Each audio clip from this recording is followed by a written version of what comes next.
E isso é reflexo de investimento, né? Então, assim, é você investir, você colocar dinheiro nas questões de inovação, tecnologias, né? E a gente percebe que é tendência dos governos, seja no Brasil e no mundo, ainda mais na pandemia, né? A gente viu muitas desse investimento em inovação por conta da pandemia. E como que você vê esse movimento? É um movimento, Jonatas, que ele como você comentou, ele é uma tendência, né? Então, os governos, não só prefeituras, né? A gente tem tanto o governo federal quanto os governos estaduais também estão seguindo essa tendência. E é praticamente um caminho sem volta, ele vai ser o futuro, né? É como os governos vão ter que funcionar e oferecer, de fato, os seus serviços ali, a sua relação com o cidadão, né? Vai ter que passar por questões que envolvem o uso de tecnologias e questões de inovação, não somente na rotina, né, diária ali das equipes de governo, como também nessa relação com o cidadão, né, na sua ali conversa, na sua prestação de serviço como cidadão. Hoje aqui no Brasil a gente tem algumas iniciativas, né, principalmente no governo federal, que incentivam os governos a seguirem por esse caminho, né? No governo federal, como tem uma capacidade maior de investimento, muitas vezes uma capacidade maior de realizar, né, esse tipo de transformação um pouco mais rapidamente, isso já vem acontecendo de um modo bem mais dinâmico. E a gente vem acompanhando também isso em governos de estado e prefeituras, né? As prefeituras, a gente sabe, a gente vive num país com um número muito grande de municípios, né? Então, cada um ali tem os seus desafios, né? A sua dinâmica de passar por esse processo, mas cada uma ali no seu modo vem olhando para essa tendência da gente precisar investir em questões de inovação, em recursos tecnológicos, científicos, intelectuais, que vão conseguir transformar a relação, principalmente com o cidadão, né? Transformar essa relação numa relação transparente e ágil entre o governo e a sociedade, que é essa pauta aí principal que a gente tem visto aí nos governos, não só no Brasil, no mundo, tá? O Brasil acompanha essa tendência mundial desse governo digital, digamos assim, né?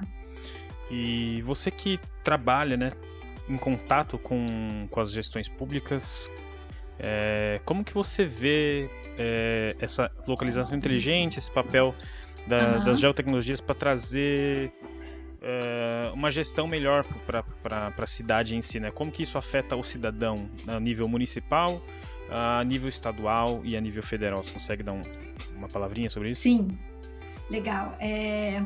Quando a gente para pensar sobre isso, Alex, a gente tem as três esferas de governo, né? E a gente, de certo modo, interage com as três.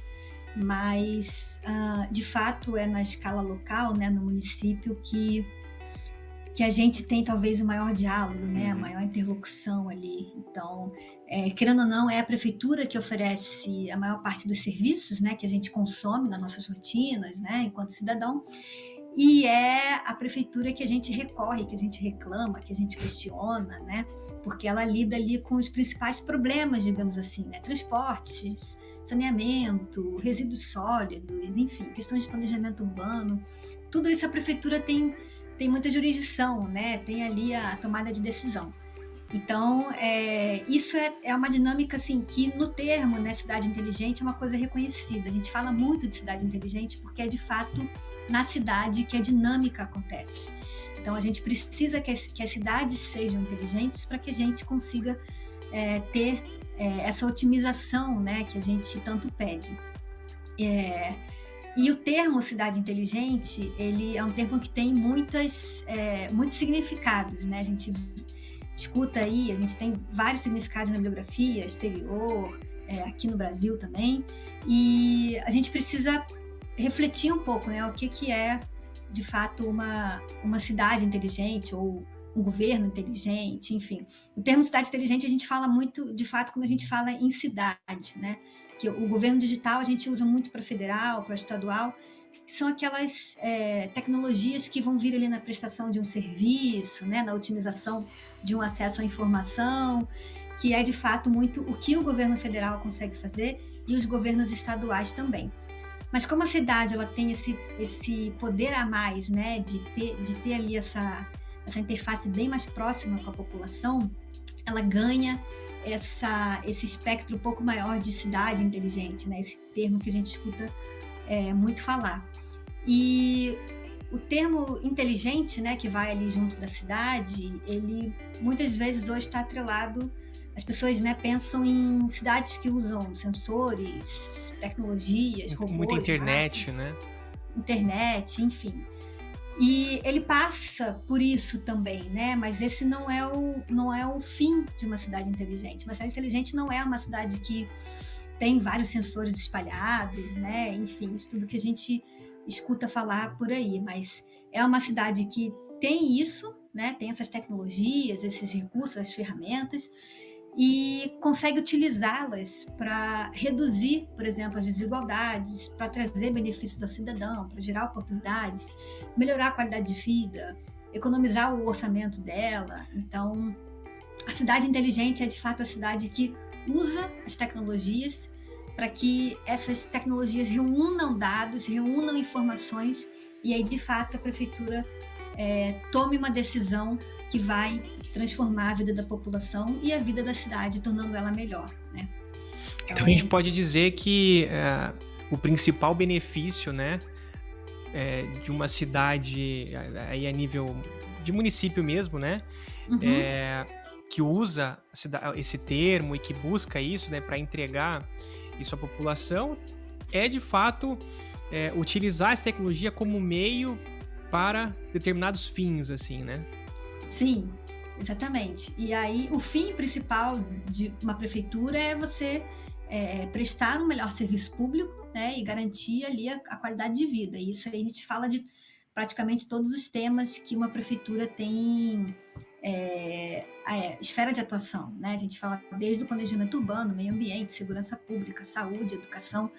Todas essas áreas conseguem se beneficiar desse conceito de cidade inteligente, né? Trazendo ali inovação e fazendo com que isso traga o maior benefício, que é de fato essa relação com o cidadão, né? Uma relação mais ágil, mais transparente e de maior qualidade, né? Porque a prefeitura tem um cliente final. Muitas vezes algumas prefeituras, infelizmente, ainda se esquecem disso, né?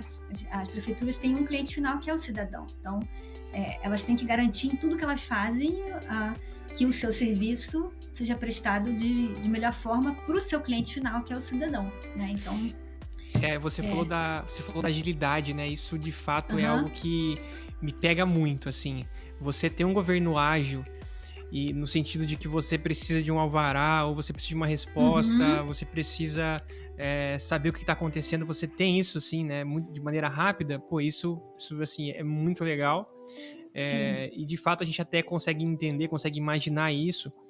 E é muito legal que você conseguiu também falar pra gente, né, a cidade inteligente, porque parece muito longe, mas na verdade é algo que já está acontecendo.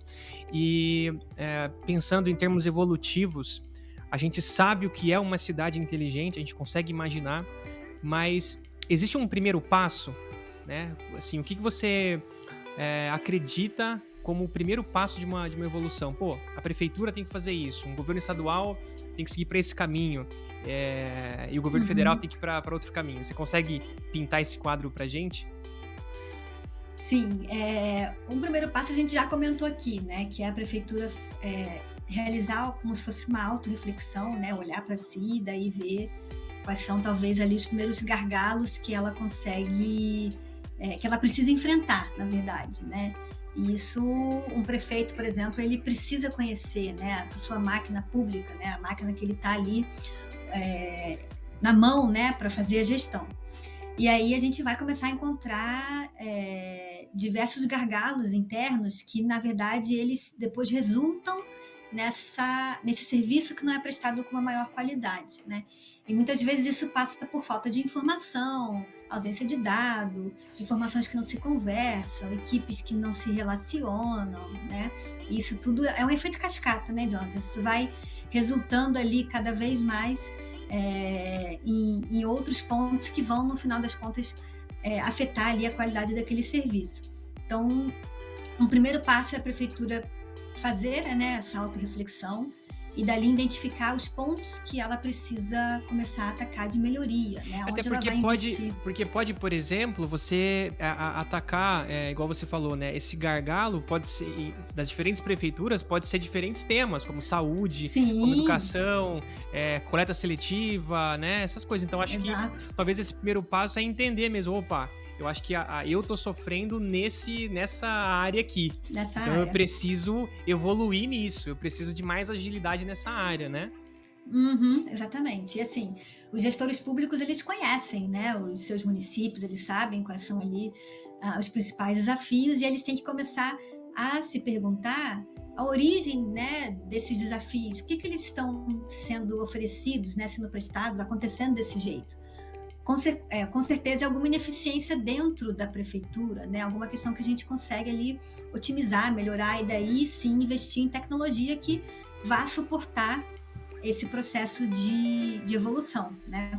Como você comentou, a gente tem mais de 5.500 municípios no Brasil, cada um tem a sua realidade. A gente não consegue ter um projeto de cidade inteligente que sirva a todos os municípios, né?